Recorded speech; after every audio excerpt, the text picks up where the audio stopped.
Hello' everyone welcome back to my another mini blog.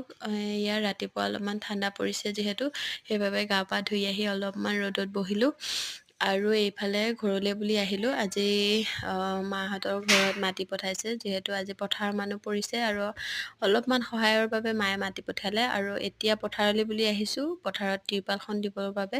যিহেতু পথাৰত ডাঙৰি বান্ধি আছে, ডাঙৰিবোৰ ধুনীয়াকৈ টিৰপালৰ ওপৰতে থ'ব লাগিব আৰু পথাৰৰ পৰা ঘূৰি আহিয়ে এয়া আকৌ লাগি গ'লোঁ ভাত বনোৱাত। এইফালে মই দাইল বহালোঁ, মায়ে ভাত বনাই আছে আৰু আমাৰ এইফালে পূৰা ধান কটাত লাগি গৈছে মানুহবোৰ। আপোনালোকৰ ফালে ধানবোৰ কাটিছেনে নাই বাৰু? আৰু এইফালে আমাৰ দাইলো ধুনীয়াকৈ হৈ গৈছে, একদম সিজি গৈছে। আৰু এইফালে আকৌ ঘৰলৈ বুলি গুচি আহিলোঁ। আহিয়ে এয়া মোৰ চাওকচোন কলিজাই কিমান ধুনীয়াকৈ খেলি আছে। সি খেলি থাকিলে মনটো বহুত ভাল লাগে। ভিডিঅ'টো চাই কেনেকুৱা পালে জনাবলৈ নাপাহৰিব।